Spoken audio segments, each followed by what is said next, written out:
buenas tardes o días a la hora que vean este video. Seguimos con el tema de la clase. Vamos ahora a ver la parte de las propiedades electrónicas de los elementos. Entonces habíamos quedado en la parte de reacciones nucleares y cómo la síntesis de los diferentes elementos que conocemos hoy en día. Ahora pasamos al siguiente tema, que es la parte de las propiedades electrónicas de estos elementos.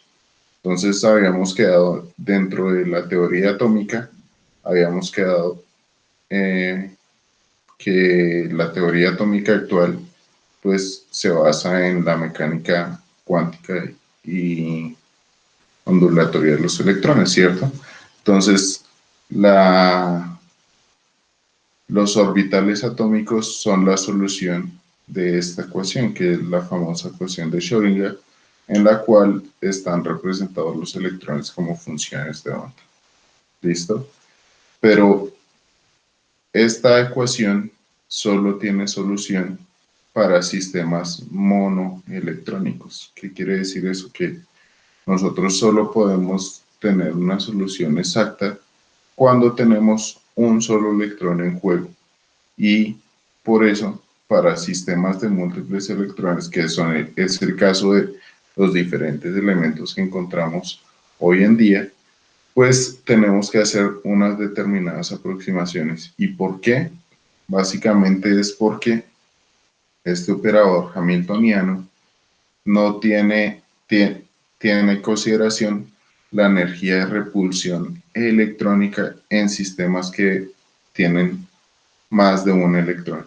Y cuando considera esa repulsión electrónica, dado que esta ecuación que se conoce como ecuación de valores propios, es una ecuación de derivadas parciales, entonces al final uno termina con un sistema de más variables que sistema de ecuaciones o número de ecuaciones que uno puede tener, entonces el sistema no va a tener una solución única.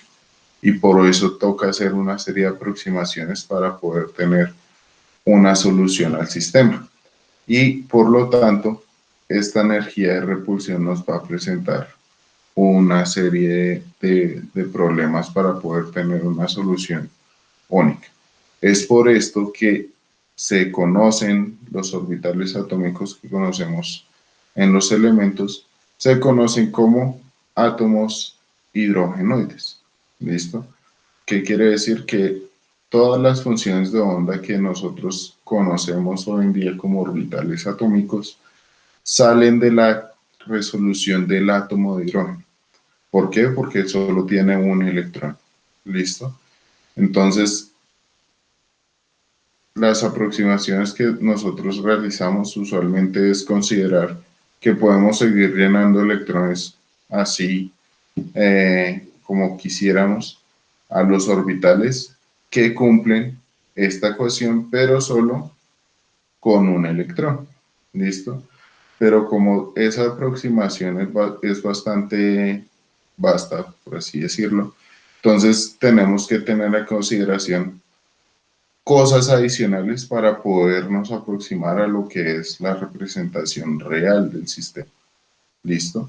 Entonces, para eso vamos a ver hoy un tema que se llama la carga nuclear efectiva, que es una de estas aproximaciones para permitirnos determinar, que nos permite determinar cuál es esa fuerza verdadera de atracción que sentirían los electrones en determinados orbitales atómicos. ¿Listo? Entonces, para esto, pues tenemos que entender bien esta ecuación de Schrödinger. Entonces, la ecuación de Schrödinger es bastante engorrosa de resolver en un sistema de coordenadas cartesianas. Y para esto tenemos que trabajarla en un sistema de coordenadas polares, que básicamente el sistema de coordenadas polares es el sistema de coordenadas que nosotros utilizamos en nuestro planeta Tierra. ¿Listo? El planeta Tierra es una esfera y nosotros utilizamos puntos de referencia entre con dos ángulos, que es el ángulo que está referente al ecuador, ¿cierto? Y el otro que es desde el meridiano de Greenwich, ¿listo? Y entonces en este caso sería como nuestro átomo está referenciando una esfera, ¿cierto? Básicamente, entonces ahí aparecen estos dos ángulos. Y este R viene siendo el radio de la esfera. En este caso, pues, si hablamos de la Tierra, sería el radio de la Tierra. Pero si estamos hablando de un átomo, pues sería que nada más y nada menos que el radio atómico. Cuando uno representa esta ecuación así, este hamiltoniano lo puede representar como estas dos funciones. Dado que el sistema no solo presenta un electrón, pues no vamos a tener energía de repulsión. El hamiltoniano es el operador que representa la energía del sistema. Entonces, este operador está representando aquí la energía cinética del sistema, que es parecido a como uno representa la energía cinética de una partícula, pero nada más y nada menos que con el operador que se conoce como el laplaciano, que es la derivada parcial de segundo orden de las variables del sistema. ¿Listo? Que representa el movimiento de la partícula más la energía potencial del electrón. ¿Listo? Y esa sería la energía potencial, de la energía total del electrón. Y la función de onda, como tiene tres variables que serían los dos ángulos y el radio, nosotros podemos hacer una separación de esas variables. Entonces, en diferentes funciones. Una función que solo dependa del radio, otra función que dependa de uno de esos ángulos y otra función que dependa del otro ángulo. ¿Listo? Entonces, la parte radial y la parte angular de la función. Entonces, aquí si recordamos de la parte de la teoría atómica, encontramos que estas funciones solo se cumplen cuando hay determinados valores de unas constantes que aparecen en esta función, y esos valores son los que nosotros conocemos hoy en día como números cuánticos. Y de ahí salen los números cuánticos principal, el de momento angular, el momento magnético y el número cuántico de spin. Entonces, si ahora tomamos la parte de la solución de la función de onda, la parte solo radial del sistema, encontramos unas representaciones gráficas bastante particulares en función del radio atómico. ¿Listo? Entonces, si nosotros vemos aquí, cuando el número cuántico principal n igual a 1, el número cuántico del momento angular, ¿cierto? Que es el L, puede solo tomar un valor de 0 y nos da esta función. ¿Listo? Y esta función está mostrándonos que hay una alta probabilidad de que la función tenga un valor determinado cuando el radio es 0 y se va disminuyendo su valor a medida que nos alejamos del centro de esa esfera. ¿Listo? Ahora, si nosotros tenemos número cuántico principal 2, ya el L va a poder tener dos valores, 0 o 1. Y nos representa otras dos funciones. Y si tenemos 3, pues nos representa ya, puede tener hasta, el L puede llegar hasta n-1, entonces tendremos 3 valores, 0, 1 y 2. ¿Listo? Y nos representa estos valores. Si nosotros vemos ahora esta función radial en términos de probabilidad, ¿listo? ¿Por qué en términos de probabilidad? Porque es que nosotros, debido a la mecánica cuántica y mecánica ondulatoria, aparece una definición que es el principio de incertidumbre eh, de Heisenberg. Y entonces en este principio de incertidumbre predice que una partícula no se puede conocer exactamente su velocidad o su posición al mismo tiempo. ¿Listo? Entonces por eso tenemos que saber determinar pues una probabilidad en el espacio de encontrar estos electrones. Y la probabilidad de encontrar en el espacio los electrones que nos representan estas funciones de onda es trabajar con la función de onda al cuadrado, y esos son los orbitales atómicos, y de ahí las famosas representaciones gráficas de los orbitales atómicos que conocemos hoy en día, que si nosotros los hacemos, pues vemos que los orbitales S tienen una representación esférica, ¿cierto? Los orbitales P tienen una representación lobular y los orbitales D también, ¿listo? Y en este caso vemos que en el orbital, cuando L es igual a 0, no hay, es como una esfera total, el L igual a 2 ya presenta un punto que no tiene densidad electrónica, y es porque si vemos la función pasa por un valor de 0, y esto se conoce como nodo de energía, ¿listo? Y aquí, cuando el n es igual a 3, pasa 2 veces por el 0, ¿listo? En cambio aquí, en los orbitales, pues, en este caso, pasa una vez, y aquí pasa 2 veces por el 0, ¿listo? Bien, esos son nodos de energía, y de ahí vamos a ver la diferencia principal de los orbitales atómicos y sus formas que se nos están presentando en el sistema. ¿Listo? Ahora, entonces, vemos que aquí tendríamos dependiendo del número cuántico principal, vamos a ver que tenemos diferentes tamaños en esa función, ¿cierto? Porque a medida que nosotros tenemos un número cuántico principal más grande, nos estamos alejando de determinada manera del núcleo atómico. ¿Listo? Entonces, en ese caso, vamos a ver que se está agrandando. Y esto lo podemos correlacionar más o menos a cómo son los orbitales, como si fueran unas de estas muñequitas rusas, en los cuales son como paquetes que se van llenando a medida que nosotros vamos llenando los electrones. ¿Listo? Entonces podríamos representar que este es el 1s, el 2s, 3s, 4s y así sucesivamente. Listo. Entonces, de acuerdo al número cuántico principal que cojan estos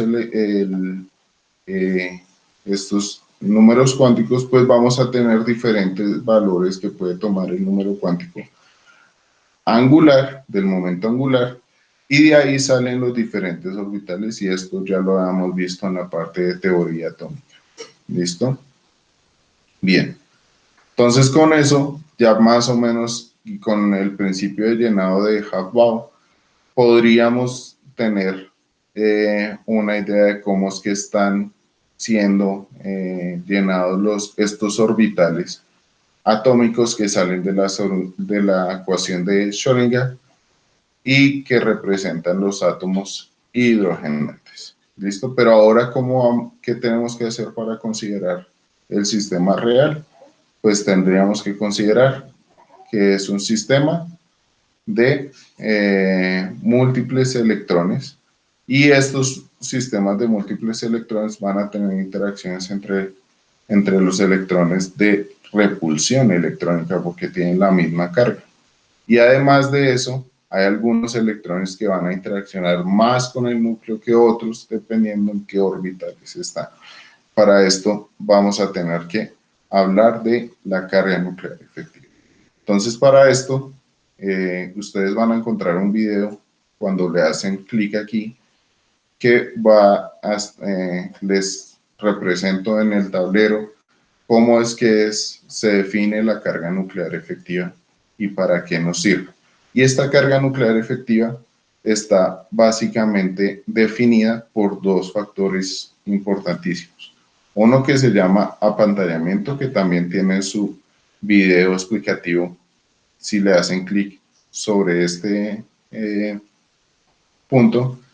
Y este apantallamiento se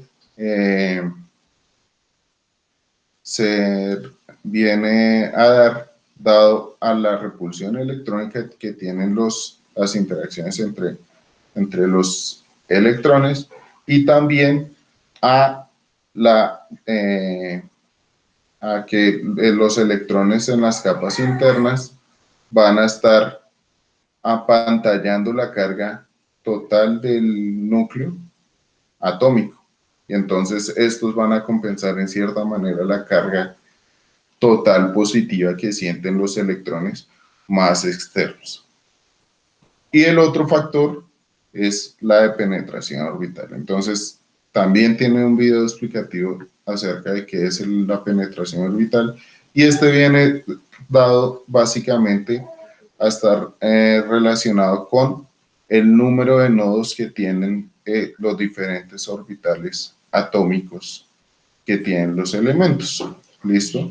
Entonces, los orbitales atómicos tienen, dependiendo del número cuántico de momento angular, van a tener diferente número de nodos en el núcleo. Y esto hace que tengan diferentes probabilidades de encontrar este electrón en el núcleo. Sé que eso suena algo raro porque nosotros nos sabemos de por sí que los electrones no se encuentran en el núcleo, pero como estamos hablando de funciones de onda, las funciones de onda son representaciones matemáticas y las representaciones matemáticas nos van a dar siempre una probabilidad de encontrar estos electrones en un lugar del espacio. Cabe aclarar que a medida que aumenta el número cuántico principal n, esta probabilidad va a ser menor, porque tenemos mayor número de nodos electrónicos en esos orbitales. ¿Listo? Entonces, ¿cómo uno puede determinar esta carga nuclear efectiva? Pues hay dos formas. Hay un método simple y hay un método de utilizando una constante de apantallamiento. Entonces, si le hacen clic aquí en video de determinación de la carga nuclear efectiva, pues van a encontrar esos dos métodos. Pero el que es más utilizado, pues es el que se utiliza, es el de la constante de apantallamiento, porque está básicamente teniendo en cuenta mayores efectos que solo el método simple, que es solo compensación de cargas. ¿Listo? Entonces, en este caso, vamos a encontrar que la carga nuclear efectiva tiene un subíndice EFF porque viene pues del inglés effective, y de aquí viene que es igual a la carga nuclear, que es igual al número atómico, ¿cierto? Porque pues la carga nuclear solo proviene del número de protones, neutrones no contribuyen a la carga, menos una constante de pantalla, y esta constante de pantalla viene a estar referenciada por determinados factores de los electrones en la capa interna que está apantallando a los electrones que nosotros vamos a considerar para calcular la carga nuclear efectiva. ¿Listo? Bien.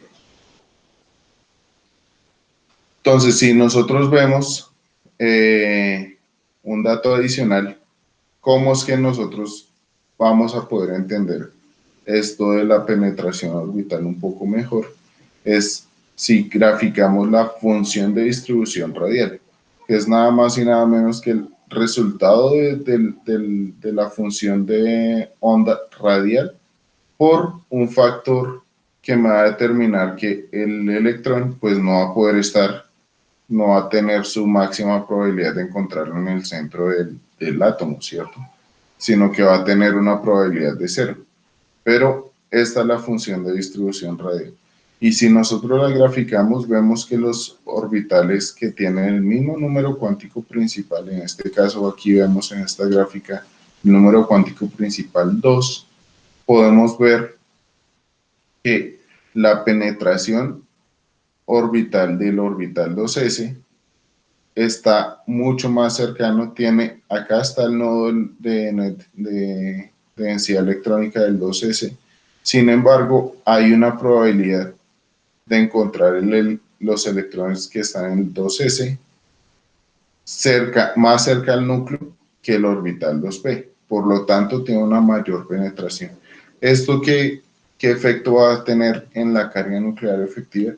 Que esos orbitales 2s presentan o van a sentir una mayor carga nuclear efectiva. ¿Listo? Y por lo tanto, a pesar de que tienen el mismo número cuántico principal, n igual a 2, el orbital atómico 2s va a estar mayormente jalado por esa carga positiva hacia el núcleo, y eso hace que vaya a tener menor energía. Es por eso que el orbital 2s tiene menor energía que el 2p. El 3s va a tener menor energía que el 3p, y así sucesivamente. ¿Listo? Entonces, ¿cuál es una de las... ¿cómo es que se calcula esta constante de apantallamiento, constante de pantalla? Para esto, un señor, Slater, propuso unas funciones de onda que consideran la carga nuclear efectiva para estas constantes, y esta carga nuclear efectiva se calcula por medio de esta constante de apantallamiento o constante de pantalla, de la cual se tienen valores meramente empíricos. ¿Qué quiere decir esto? Que él utilizó unos valores determinados que ya habían experimentales, de diferentes gráficas, y fue como a tanteo y error. ¿Listo? Entonces, por medio de esos valores, encontró una serie de reglas, que se conocen como las reglas de Slater, para poder determinar el efecto de apantallamiento de los diferentes electrones. Entonces, estas son las reglas de Slater para poder determinar la carga nuclear efectiva de diferentes electrones. Entonces, la primera regla nos dice que, dada la configuración electrónica de un elemento, vamos a tener que escribir la configuración electrónica de esta manera. Entonces, vamos a tener que separar el orbital 1s, 2s, 2p, 3s, 3p, el 3d se considera aparte, 4s, 4, el 4d aparte, el 4f aparte, el 5s, 5p, y así sucesivamente. Los electrones por fuera de la capa del electrón de análisis no contribuirían a la constante de pantalla. ¿Por qué? Porque esos electrones van a estar afuera, y ellos no, si nosotros estamos considerando, por decir un ejemplo, un electrón en la capa 3s, 3p, pues todos los electrones de aquí para allá van a estar más externos que estos, y los únicos que van a apantallar al electrón considerado aquí son los de las capas internos. ¿Listo? Entonces, para la constante de apantallamiento, si nosotros estamos evaluando un electrón en un orbital 1s, ¿listo? El otro electrón va a contribuir a la constante de pantalla de 0,30, en 0,30. Si, por el contrario, es otro electrón de estos grupos, los otros electrones que están en ese grupo van a contribuir con 0,35. ¿Listo? Bien. Ahora, la cuarta regla. Para los electrones de los grupos internos, entonces, primero, si el grupo interno son orbitales S o P, con una unidad menor en el número cuántico principal, entonces esos electrones van a contribuir con un 0,85. Pero si el número cuántico principal ya difiere en 2 unidades o más, en esos grupos S o P, ya la contribución a la constante de pantalla va a ser igual a 1 por cada electrón.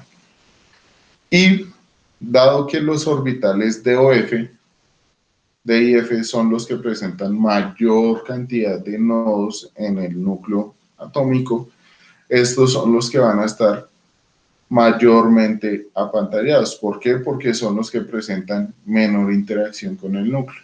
Entonces, todos los electrones, si nosotros vamos a evaluar un electrón en una capa D, todos los electrones internos los van a pantallar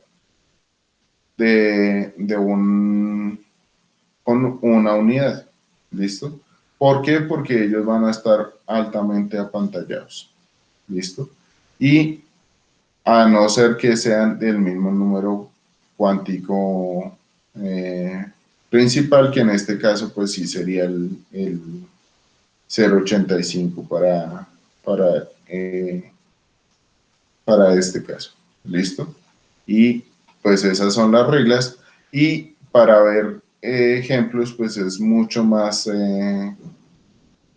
válido hacerlo mediante un video. Entonces ustedes pueden darle clic aquí para ver los videos, el video de los ejemplos con una mayor claridad de cómo se calcula la constante de apantallamiento. ¿Listo? Entonces, como tendencia general al final, pues vamos a encontrar que los átomos, dependiendo de en qué orbital nosotros vayamos a estar parados, vamos a tener una carga nuclear efectiva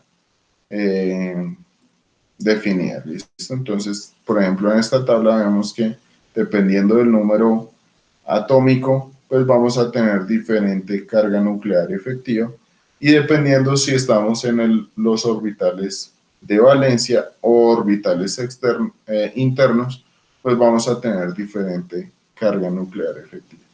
Como tendencia general, pues observamos que en la tabla periódica vemos que la carga nuclear efectiva va a tener un aumento cuando vamos de izquierda a derecha. En un periodo va aumentando la carga nuclear efectiva. Aquí lo podemos observar. ¿Listo? Esa es una tendencia general. Pero si bajamos en un grupo, nosotros vemos que a medida que nosotros vamos bajando en el grupo, en el mismo orbital vamos a tener un aumento en la carga nuclear efectiva. ¿Y por qué? Es por su aumento considerable de la carga nuclear, ¿cierto? Por el número atómico. Pero ya en el caso del orbital de valencia, pues vamos a tener una carga nuclear efectiva similar a la del grupo. ¿Listo? Por lo tanto, por eso es que esos elementos pertenecen a ese grupo, porque tienen reactividades similares en sus capas de valencia. Sin embargo, las reglas de Slater solo se cumplen como son con datos empíricos, y esos nacieron fue con átomos livianos. Esos valores solo se cumplen con átomos relativamente livianos. A medida que bajamos en un grupo, vamos aumentando mucho la carga atómica, listo, la carga nuclear, que es el número de protones.